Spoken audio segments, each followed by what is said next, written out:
I want to make it all about me. So if I create emergencies, then I'm the center of attention. They don't include us. They don't value what our team does.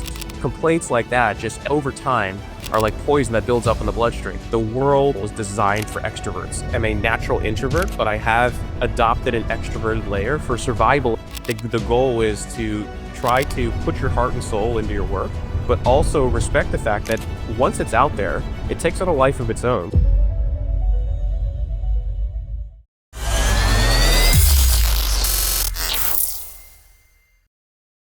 Today, we've got Eric Charran, a 25-year corporate warrior who's battled the wildest bosses and lived to tell the tale. His book that's out right now, get it in the show notes. Have you ever had a boss that, and we're going to get into archetypes today of all different types of bosses that you may be or that we've had. It is a survival guide to thriving under the micromanagers, the crisis junkies, and the forgetful geniuses we've all met. From Microsoft meltdowns to mastering the art of managing up, Eric dropping real talk strategies, I believe that will turn your workplace chaos into career gold. Thank you, Eric, for being on the podcast today. Jason, thanks for having me. I'm excited to be here. Yeah, it's super cool. Eric, I want to get right into it.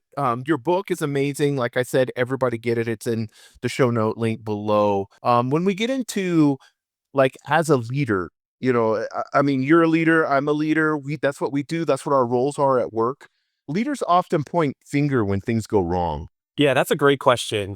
I think finger pointing is really all about the ways in which leaders really are searching for accountability. And leaders searching for accountability they're doing the right things, right? Like the idea is that results were not achieved, an error was made. And the question really becomes, how do we learn from this? And how do we move on from this? That's really what they're asking. But if they're looking to point fingers, they don't have the level of self-awareness and refinement and potentially leadership maturity to realize that assigning blame, which is really what that sounds like, is not the right way to move on.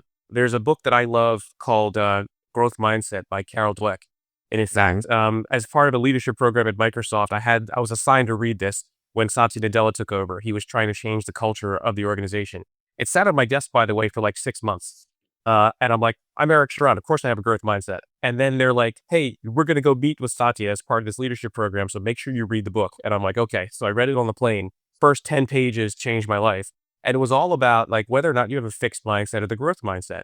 Finger pointing, in my opinion, is all about a fixed mindset. Like, who's going to burn for this? Or who can I point to and be like, not me. It was this person over here. When in reality, an enlightened leader and a self-aware leader is basically like, listen, I'm responsible for everything that happens in my purview. If there was a person that actually is responsible for this particular lack of attainment of results or whatever it might be, or just made a mistake, how can I actually coach them up and raise them up so that we learn and we move on and not vilify the failure? Unless it's frustrating when you have to learn the same lesson twice, of course. But the idea would be that whether you're in these archetypes or not, like the idea would be that you're trying to look for coaching. You got to use the right tools in those types of situations. No, I love that. And your surprised archetype, we'll kind of start there if you want to.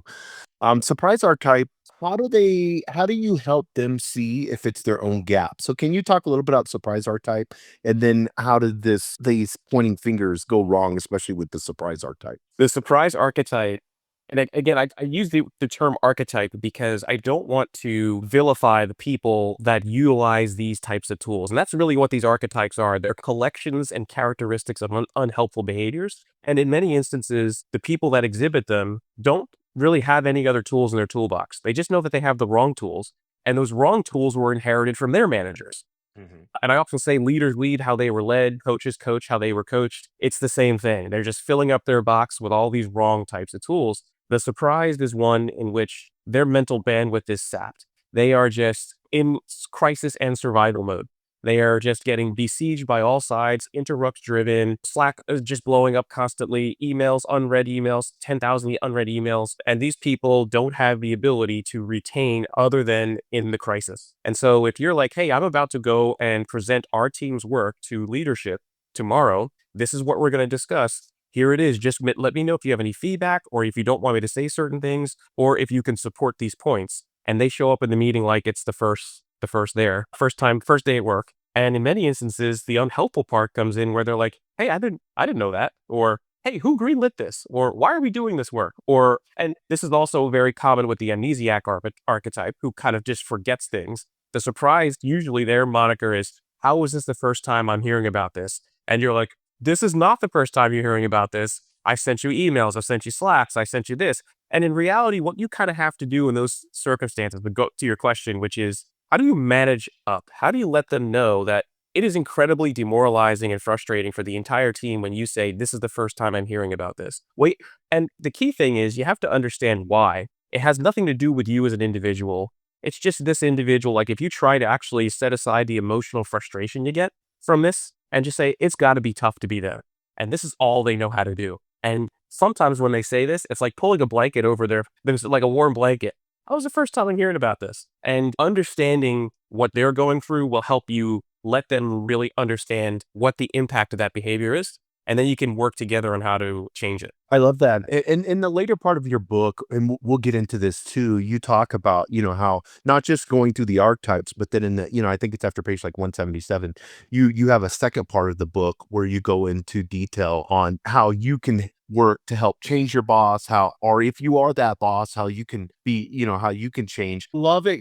Carl Jung had the archetypes. And I think this is like so important. What you said about this is like, what did you call it? Like characteristics that are not helpful. How did you say that about what It's you exactly explained? that. Yes, you got it. It's a collection of characteristic unhelpful behaviors that essentially Mhm. are equivalent to wrong tools in the toolbox. If you need a screwdriver, you got a hammer. And you might not know that you need a screwdriver. You just know that in the past, my boss used a hammer when this came up, so I'm also going to use the hammer. And you're like, well, this is the only thing I really know how to do, especially for early in career leaders, folks that have Mhm. just been given that first vote of confidence by the organization. We think you're ready to lead. In many instances, lots of organizations spend time on people like me, the leaders that have been around for a long time, that are managing 200 to 300, maybe 500 people, and all of the leadership courses and materials go to those levels. But in reality, it's the new leaders that really need a lot of focus also, in a different focus than somebody leading 1,000-person organization. These are, how do you actually plumb in and put in the right tools so that these bad behaviors and these unhelpful behaviors don't persist generation after generation? Yeah, I love that. Eric, you have the emergency broadcaster. And when I was a young leader, I was this one. So everything was like, and it's really narcissistic. And I want you to get into the emergency broadcaster, but some bosses panic over every little issue. Advice to them to calm down, focus on what matters, because like to me, when I was young, everything was important. Everything was an emergency. Oh my God, why did you get this done? And then I would go and play victim or martyr to my leaders up. I'd be like, well, you don't realize, I worked over the weekends. I've worked 12 hours on this, because even a little project was a huge emergency. Kind of go over the emergency broadcaster archetype, and I'm going to sit here and kind of, First of all, what an amazing set of self-awareness for you to actually diagnose your own behavior to that degree. That's Mhm. that's a growth mindset, by the way. That's fantastic. Good for you. And as I was writing these, I found myself in a little of all of these, which is interesting. I guess if you're a self-aware person, you're self-aware enough to know you're never going to be fully self-aware, if that makes sense. Right. The idea behind the emergency broadcaster is that this is an individual that, again, under such immense pressure, overworked, under intense load, gets a Slack message in the morning. I write about this in the book. By the way, all the stories in the book come from my life. I just use different character names to protect the innocent. But this is a person that wakes up in the morning, has a Slack message from their manager. In this instance, for me, it was the chief data officer of the company, saying, "Hey, I'm looking forward to your 2-hour presentation today on what you've achieved in the last quarter." And they are just, the face is drained of color. I didn't know this was happening today. Oh my gosh, it's there on the calendar. I wonder if my team has put together anything associated with this. Let me get all the VPs together. Gosh, their days are probably packed, as most executives' days are, from start to finish, 9 to 5. The only time I know of is 7:30 in the morning or 8 p.m. at night. That's when I know that they can't have any other work meetings. So I'm going to drop a rock on your calendar for 7:30. People are joining from, car drop-off lines for their kids, screaming in the back seat, trying to manage themselves on Zoom, getting on and off trains and planes, in elevators, trying to join the Zoom meeting, just basically reassuring the emergency broadcaster that, hey, this is not really an emergency. No need to call this 7:30 meeting. We got it covered, and we told you like last week. So the emergency broadcaster typically has very little respect for work-life balance, and these emergencies arise because they are just woefully unprepared, are fearful of what's going to happen as a result of their unpreparedness. Yeah, and I think a lot of it has to do with, like, for me, when I was younger and I began to realize this, I want to make it all about me. So if I create emergencies, then I'm the center of attention. And also on top of it, I had the victim mindset, instead of a growth mindset, I had the victim mindset of I need to be the martyr in every single thing I do. So Yeah. do you see that play out with the emergency broadcaster? Not so much from the emergency broadcaster. The emergency broadcaster to me, in what I've experienced this, is it's just the whole saying, I'm going to get this wrong. An emergency on your part constitutes an emergency on mine. Like, it's not supposed to be that way. If that's the core of the emergency broadcaster, and then they just disrupt your life. And Mhm. so the question is, how do you deal with that? And I go through that in the book. I think the complainer is probably closer to the one you're talking about. Yeah, let's talk about the complainer. I think this is really cool. Yeah, the complainer is one in which the manager maybe is a longtime manager, or they're just this type of personality in which the world is constantly out to get them. I often tell everybody that'll listen to me is, if you look for negativity and the evidence that people are against you and people are purposefully excluding you, you're going to find it. Whether it's Mhm. real or not, you're going to find it. Now, that's not to say that it doesn't exist, but at the same time, if you have a positive mental attitude and if you look for positivity, which is something I discussed, like you mentioned in the second half of the book, it think the world's a little bit different. But the Mhm. complainer, for whatever reason, well deserved or unintentional, or that's just the DNA of the personality, they kind of just poison their own teams with negativity. One manager I had was just consistently on the outskirts of their core group of leaders. So this was an SVP that was just, you know, uh, marginalized. And it may be because they just didn't know how to insert themselves Mhm. and raise their hands and stand on stage and say, hey, you know what? I have an opinion on this. Let me tell you what it is. Maybe they were waiting to be asked, waiting to be invited, waiting to be room made for them. And that's not the way that a lot of those circles work when you get to that level of seniority. Certainly, inclusiveness is super important nowadays, but it's just, you still have to kind of insert yourself in the best of ways, the most diplomatic of ways. And this individual just didn't have those tools. And so was a start of the negative spiral. Oh, you know how it goes here. They don't include us when they're talking to our team. And we're talking managers, sorry, their VPs, their directors, their managers, and then the entire organization. It was like an all hands. And they're like, you know how it goes. They don't include me in anything. Oh, I'm always on the outside. They don't value what our team does. And it was just complaints like that, just over time, are like poison that builds up in the bloodstream until people are like, well, what am I really doing here? I don't really need to work for you. Maybe I go need to work for those other folks, which they're valued. I love the complainer, actually. I learned this, and you reminded me of this when I was reading your book. I like complainers because usually they have a melancholy temperament. They may be a little bit more introverted from what I've seen, but they're super good at pointing out details, things that I've missed. So if I let them know, and you're exactly right on with this, if you let them know, hey, I want to listen to you, let's schedule some time on the calendar, and I want you to go over in detail. They love that word, in detail some of the things that you think that we're missing, because I value your opinion. And a lot of times the complainer, like you said, from what I've seen in my life, a lot of times the complainer is just complaining because they feel like they're not being heard, and they kind of have more of a melancholy temperament, if that makes sense. It does. I would agree with that. And in reality, it's also because they might not have the ability to make themselves heard. Because Hmm. as I often have commented in the past, like, the world and maybe corporate America at the executive level was designed for extroverts, people that have big personalities that oftentimes shoulder their way on stage, again, in the best of ways, in the most collaborative of ways, and just start to be big, right? I myself am a natural introvert, but I have adopted an extroverted layer for survival in these environments. So I understand both sides of the coin. I understand not being able to say that, hey, you know what, in that meeting, I didn't say a word and everybody else just took up all the airtime. And Hmm. then I have to, like, put on that mask of the extrovert and say, hey, you know what? I have an opinion on that, and start to use all of the diplomatic and conversational tools to kind of just wedge your way in, not be disruptive, and say, here's my piece. The way to help a complainer archetype is to kind of pull them up out of that jaded, spiral of despair and say, I'm here as your subordinate to help you. I'm going to help coach you. I'm going to help guide you. I'm going to be your support system. And together we will make sure that what the great things that our team knows how to do is known. I'll actually do the groundwork. I'll do the legwork.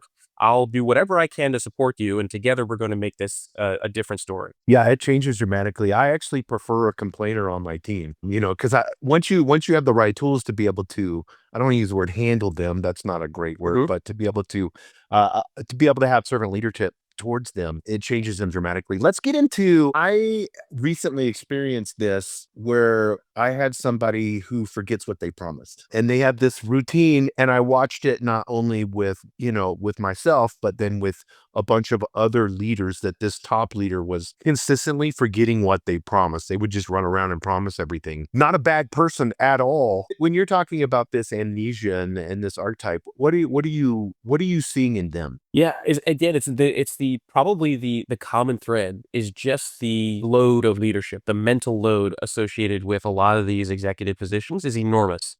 Mhm. And some people take to it really well. They have minds like steel traps. The more creative ones of us have the ability to kind of drift towards interesting problems to solve. And I know this because this is probably the closest archetype that I actually am. In many instances, I've been on calls where I'm solving the same problem again, and then I'm asking people to do the things that I already asked them. And they're like, yeah, we know you already asked us to do that last week. And I'll say something like funny, like, "Oh, I'm better than I thought I was." But in reality, it's because the mental strain is so heavy that I am a problem solver, much to my wife's chagrin. I love solving problems. And so if there's an opportunity for me to solve it and I forgot about it, I might solve it again the same way or maybe with a little bit of twist. That can be disruptive. It can be confidence sapping to your team, but also in the same time, it's like, wait a second, he already told us to do this last week. Maybe he knows something new that we don't. Maybe now I have to pivot how I was doing things the way he's solving the problem now, which is different than he solved it 2 weeks ago and the guidance he gave. So maybe now I need to do, and that is disruptive and demoralizing potentially to a team. So one of the things that I attempt to do is, and I've been pretty successful in recent years, is to be a zero inbox, zero Slack, zero teams at the end of the day, meaning that I go process everything and I utilize my team helping me remember what they asked me to do. I have backlogs and I have artifacts and things that I can actually check. I do still occasionally forget, and I ask for their help in reminding me because they know that I'm under such immense mental strain and mental load to handle the day to day, that once they know that that is a weakness and I'm okay by exposing that weakness and I ask for their help, they are much more willing to help out. And so that's what the amnesiac is. In my early days, when I first experienced this, many of these were like shock and horror. Like I went into a meeting, I had sent the slide deck 2 days before. Sent a reminder because I got feelings that this person had exhibited elements of these characteristics before. Went into the meeting and they were like the biggest adversary of the meeting, like unintentionally, right? They were like, "Who greenlit this thing? And how long have you been working on this? And why are we doing this when there's this other project that's spinning up over there?" And I'm like, "No, remember this." And so I am just this is the first time I'd experienced it, so I'm sweating bullets. I'm like, is this some kind of like super like corporate strategy where you ferret out and you play the opposition so the other people in the room will be gentler on me? Because it's next level if that's what it is. That was not what it was, Jason. This was, I just forgot and I didn't pay attention. And now not only am I not paying attention, but now I'm tearing my own subordinate apart in front of leadership where they're trying to convince. So it was a challenge for me. So, what are some of the communication with your team? Because I know a lot of creative introverts have this problem. What is your communication with your team about honesty, transparency when it comes to letting them know how you are with this? How have you done that to help someone else? You have to lead with humility. You also have to remind people that this is my weak spot, but not in a way in which I want you to compensate because I'm weak in this area and I'm not and I have no plans of improving. I'm going to work on it. These are the things I'm doing to work on it. In the meantime, help me out by reminding me, by sending me summary Mhm. emails before the session, sending an email with this subject line so that I can actually zoom in on it right before a meeting. Those are all techniques that I work on with my team together with the express purpose of me getting better and me growing, not just saying, "Hey, I'm just like this. You're going to have to deal with it." And they send me emails with different subject. So it's also the humility to say, I'm not perfect. I am fallible. We're all on a journey. You folks are on a journey. I'm coaching you through yours, and I'm being coached just by being aware of this, and you're helping me as I progress in my journey. So it's servant leadership, leading with humility. I think those are the most powerful things that I use to kind of get my teams aligned so that we're all successful together. Yeah, I love that. That's so good.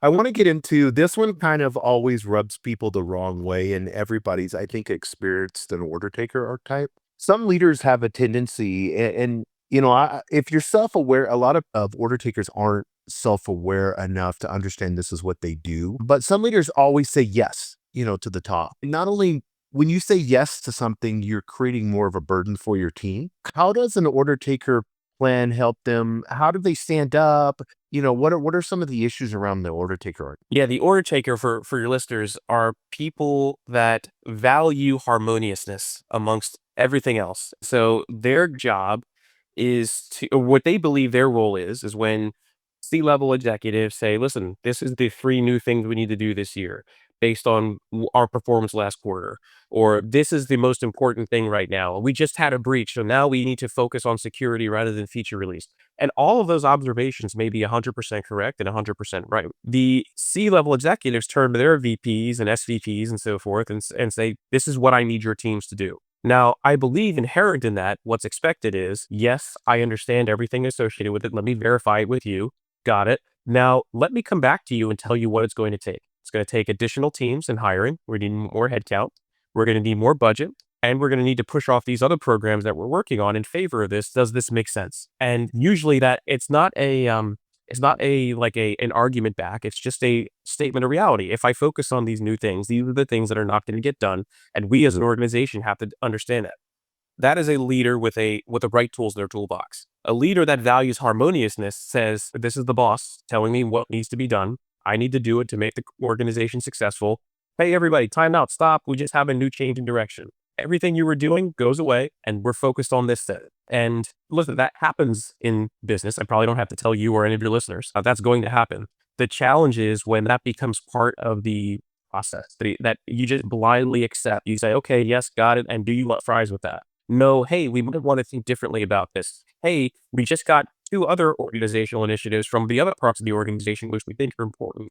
Here's my opinion. What do you think? And so that hierarchical rolling downhill of the assignment becomes part of the harmonious nature. And they don't want to be seen as saying no to anything. They think that if I were to come back and start to negotiate around, the resource triangle, or what should I get done, or what's my new number one priority, here's what I think, that they are maybe seen as non-compliant or difficult.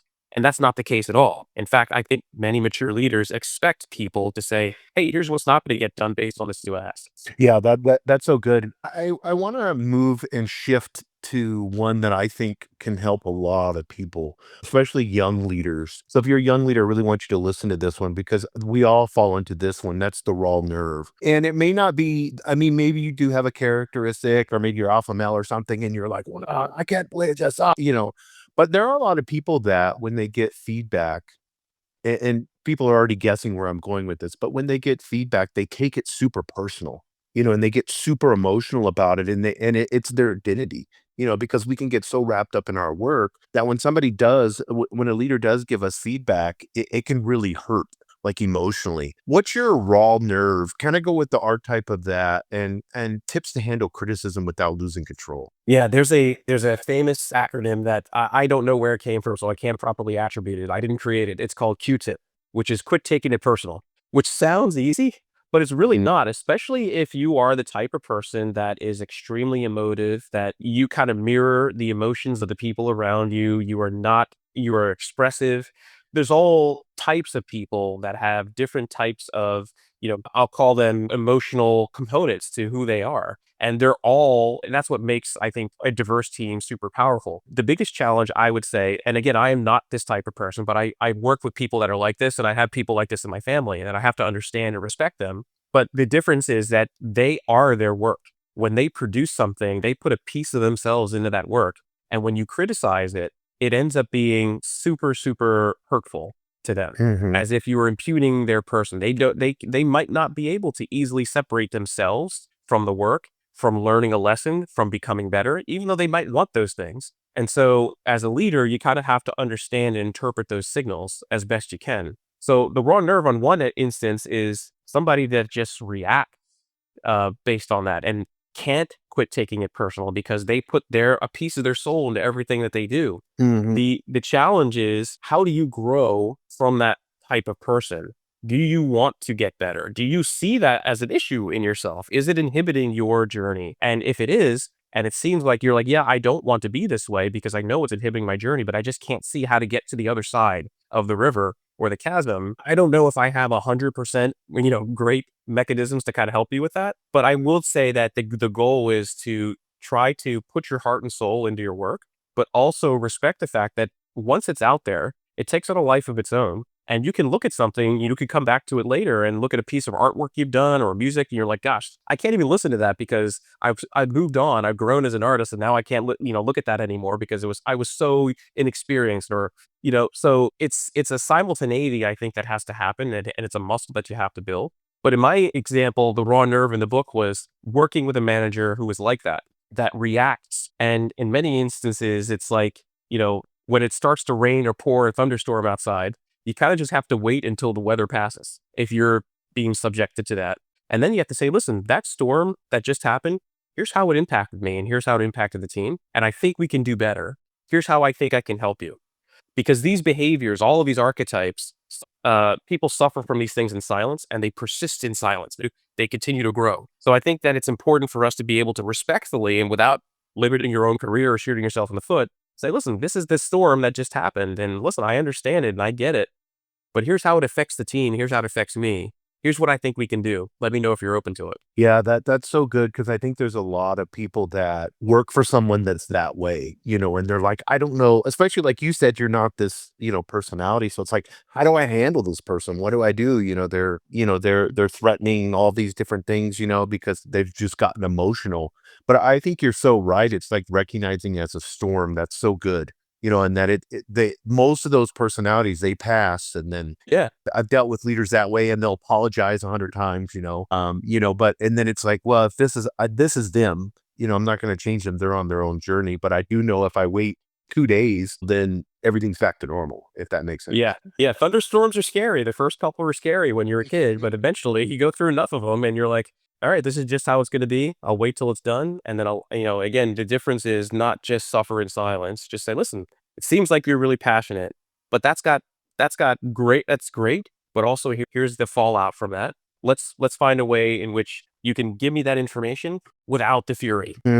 Yeah, I love that. This one right here, attack sub, I think is every leader. When we get uncomfortable and our thermostat goes above what we're used to, we do attack sub. A lot of leaders will do it, whether they do it subconsciously or consciously. This is an important one. And I think this holds their leadership back and holds the team back. What are inside self-awareness practices? Kind of go into attack sub a little bit, because this one I think is huge. Yeah, attacks of the story I tell, and then the one that's in the book is I was at an airport and I've done all my presentations, traveling for a business internal conference. I'm ready to go. I'm gonna sit back, relax, and watch a movie on the flight. Get to the hotel, get to the venue, and show up, and do all the blocking and get mic'd up and all that kind of stuff. But as I'm boarding the plane, my phone blows up from my manager. Hey, we've got an additional thing. It's going to be right before your presentation. I need you to develop a slide deck. You got to talk about the things that our team delivered last quarter. Let me know when you have the slides. I'll meet you at 10 a.m. at the venue, at this outside the room. We're going to be talking to a bunch of leaders. And then they sink back beneath the water, the waves, text messages. I'm like, wait, who's going to be there? How many slides? How much time do I have? Who's going to present? Is it just going to be me? What's the scope? I mean, it certainly was the quarter, but we have a bunch of stuff that we delivered. Are there any things that we should be focused on with this particular audience? And so, again, bouncing off, they've gone deep. They're under the water, right? And so they only erupt right at the exact time of the presentation. They launch a bunch of missiles, and this is what I call the swoop and poop. It's, hey, let me see the slide deck. And like, I go to my manager, I didn't even know if this is close to what you wanted. And they're like, no, this is all terrible. Nope, you missed this thing. And nope, all right, we're just going to have to wing it. Let's just go in and do our best. And for somebody like me, this is a lot of people ask me, what's the most difficult archetype or the most challenging? I think it depends on what type of person you are. I love, the way I've survived is looking for threats and mitigating those threats based on preparedness. So I think there was a saying from a movie once, chance favors the prepared mind. I'm a big believer in that. And the attack sub is a veritable antithesis to somebody like me. So learning to deal with that was extremely challenging for me. So like, I mean, this is like the opposite of what what what you put out there to your team. If you have somebody like that in your team, maybe you can't fire them.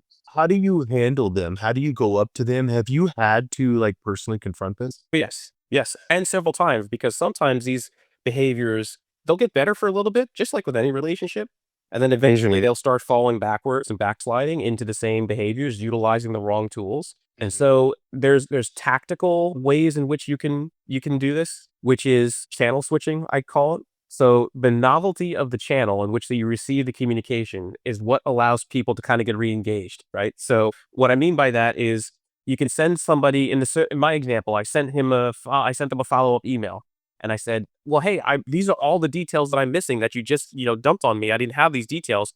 Get back to me so that as I'm putting together the slide deck for the presenters, I'm creating the right presentation, the right altitude, right scope for an impactful presentation."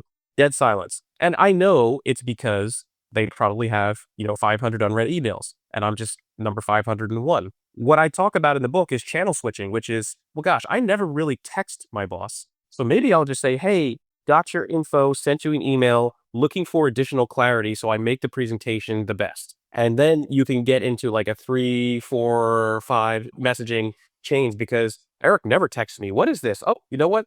I can actually see that it's Eric on the phone and he never texts me. It's not my email inbox. And so now I'm actually interacting. If you overuse the channel, then it fades into the background. So I actually ended up, oh gosh, my manager is now responding to my text messages. This is a great channel. So I'll just ding, ding, ding, ding, ding, ding, ding. Mhm. And now they were like, they go silent.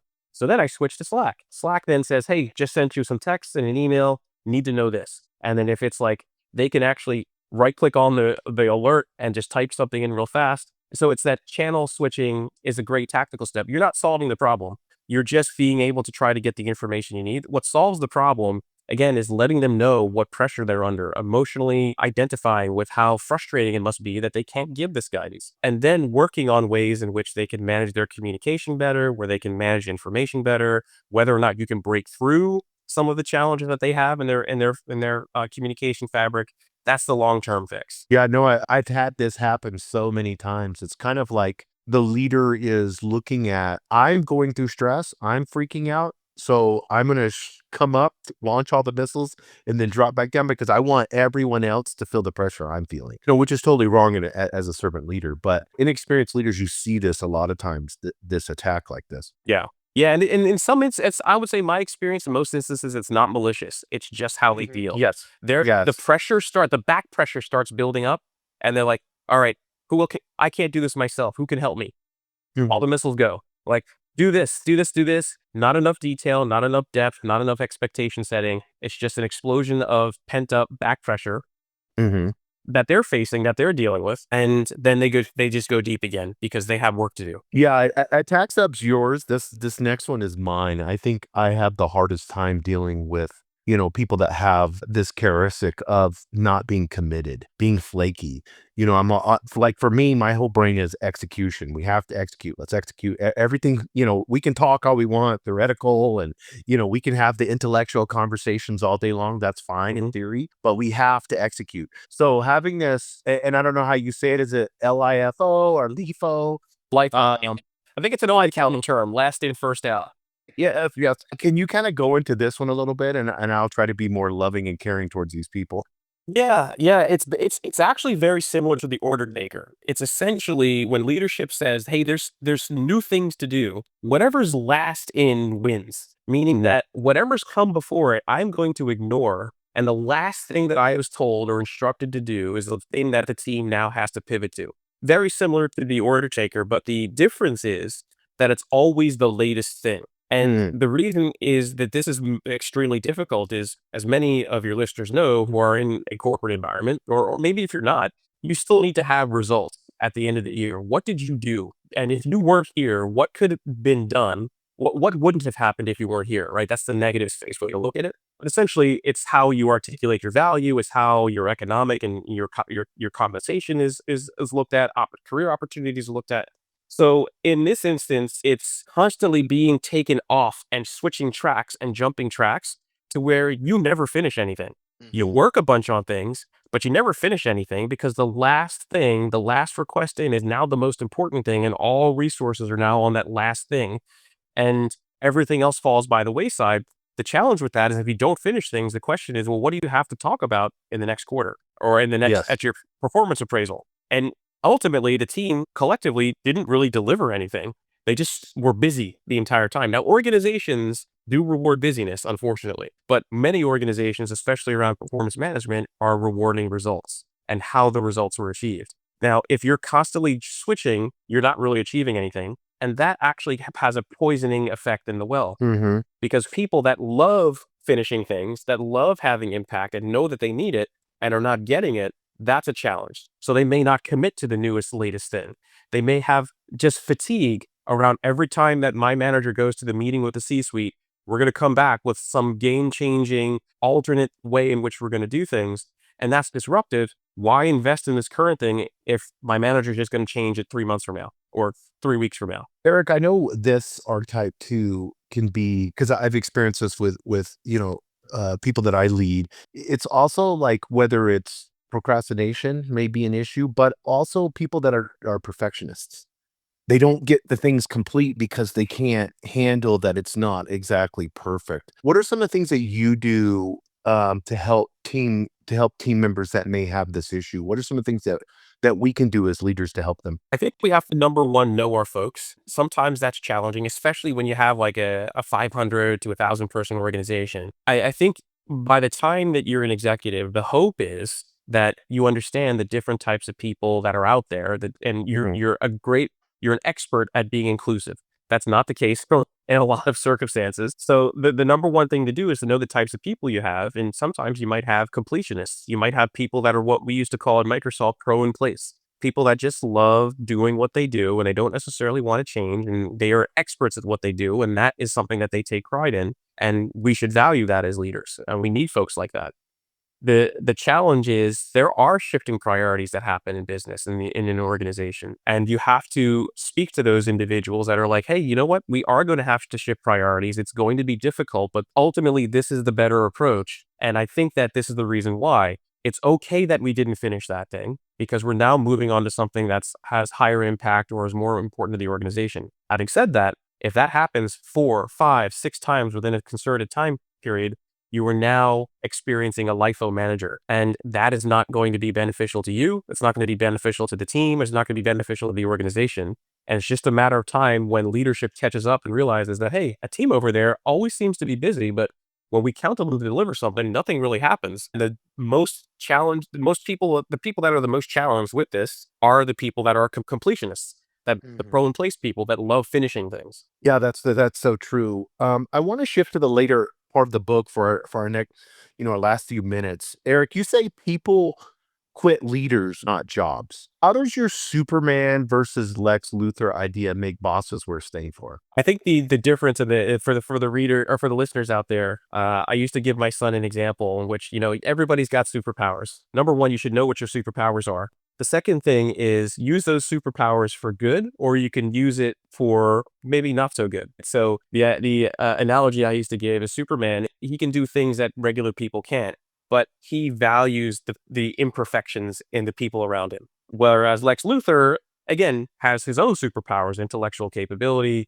but at the same time, he looks down on people that are not capable like him. And he might even be super jealous and or vindictive against somebody that might be more talented than he is. Right. So you have these superpowers, be Superman, don't be Lex Luthor. That's the best way I used to fit to talk to my kids about, their abilities and how to get along with people and how to lead people. I take that to heart. And so that's essentially what like to practice. It doesn't mean, by the way, that analogy is flawed, because it doesn't mean that I am so far above everybody else that I love people for their imperfections, but I do accept imperfections and realize that I have my own. So it's a somewhat flawed analogy, but the idea is to be a servant leader, to be inclusive, be the tide that lifts all boats. And Mhm. the idea is provide opportunities, amplify people, be the leader that people need by understanding what people need in their leaders. And If you don't know what those things are, I feel that leaders feel like sometimes they have to have all the answers. If you don't know what they are, start by asking your team. Have one-on-ones, have skip level one-on-ones with people that are 2, 3, layers beneath you in your teams and say, "What do you have for me? What should I stop, start, and continue doing? What do you love that I do? What do you wish that I would do that I don't? And what do I do that you definitely don't like? And let's work together. Provide me that feedback before it comes out on your pulse survey and you're like surprised that everybody in your team hates working for you." Always have this cycle of investing in getting that feedback and making changes. Yeah, it's so good, because like Superman or the hero archetype is the one that serves. It's willing to take the responsibility, put the cape on, to go out there and serve humanity. Where the Lex Luthor, the villain archetype, is the one that's, exploiting, always wanting to use. So and we know leaders that are both types. Eric, I know in the latter part of your book also you have a section on tough talks. And I know that scares most leaders off. What's your go-to move from the book to start about kind of those hard conversations? Well, I think maybe I'll approach it from two angles. The first is when you have to have a challenging conversation with your leader. And in many instances, especially earlier in career, you're coming out of school, you're work for a manager, the manager has been kind of rewarded by the organization with a leadership position. They have the organization's trust. They were hired in or promoted. So there's a significant amount of confidence. And you're like, wow, if I want to achieve career velocity, I need to learn everything that this person did and does so that I can actually one day either find my own leadership position or maybe be in their succession plan. And if I speak to them the right way and I hit all the bars that they're establishing, that means I'm going to get a good review, which means I'm going to have a positive economic situation. My career velocity is going to increase and all these things. So you understandably have this perspective of reverence for one of these individual leaders. Hmm. That also translates into you just accepting and suffering in silence around criticizing a person like this. And so the section about tough talks is really about how do you actually have emotionally intelligent conversations with your manager where you get them into a position where they're willing to listen to your feedback. As we all know, people make emotional decisions and seek reason to back it up. They don't make Yes. reasonable decisions, right? So if they're not willing to listen to you, you can be right all day long and they will just dig deeper and bind more to that emotion and reject your logic. And so it's all about working and being of service to your manager to say, listen, this is the gap that we both need to accomplish or to achieve or to address. Here's how I can help you. The Mm. other approach to answer this question is when you have to have tough talks as a leader, either with your leadership, but more importantly, your team. I find the number one tool that works really well is the compliment sandwich, right? So if you have to deliver criticism, deliver a compliment first, deliver the criticism in a growth mindset way without being incriminating or saying you messed up or this was a big miss or anything like that. Because in many instances, they know it. If you've hired well, they know it. And then follow up with another compliment. We'll get through this together. It's a learning opportunity for you. It's one for me. Let's make sure we don't learn the same lesson twice. Here's what we can put in place to make sure that doesn't happen. Let's go forward. Yeah, I love that. Last question, Eric. I know busy leaders a lot of times, because of the business trap, we miss team struggles. What is your 25 years of experience? How can we spot that? And more importantly, I think not just spotting it, but then solving the issues, without before it becomes this big, before somebody comes to us and shares it, or somebody quits, or we have to make a position change. How do you look at that when we're so busy? How do we kinda keep an eye on what the struggles that the team's facing? Yeah. You don't want to be a surprised manager in these instances, right? You don't want to be like, how is this the first time I'm hearing of this? If I knew this only 6 months ago, maybe you wouldn't have had to quit and we could have worked together. And they're like, yeah, probably so, but now I've got a better opportunity, right? So the number one thing I think is at least the way my management journey has been or leadership journey is sometimes you get to a place where you're like, all right, there are no issues. Everything's in steady state. No one's complaining. There aren't leaders coming to me and telling me that people on my team stink. People are genuinely happy. Things must be good. And that's when you have to realize, all right, that means that there are silent challenges that I need to really investigate. The number one way that I found is ask. When you're entering those times of stability, ask, how am I doing? How is the team doing? What do they wish could be true that's not true? And how can I make it true? Do we need more offsites? Do we need more FaceTime? Do we need more recognition? Organizations thrive on recognition. This is something I forget is how do you recognize people for the fantastic things that they do? And it's not monetary. Nobody wants a $1,500 check and to make their fantastic I mean, maybe they do, but most people in my experience don't want a $1,500 check to say, hey, great job on the last quarter. They want thank you in front of everybody, potentially, depending on the type of person. They want recognition. They want, hey, amongst my peers, I did a great job. And that is worth more than a bonus check in many instances. Yeah, no, that's so great. And Eric, I want people to understand, this is a great way, and maybe we'll close on this. This is a great way that people can, take a filter and then be able to see. It brings clarity to your boss. It brings clarity to your team members, and you can not just for leaders, but you can take these archetypes and put those in your team and kind of say, oh, okay, here's their strengths, here's their weaknesses. This is what type of person that this person is.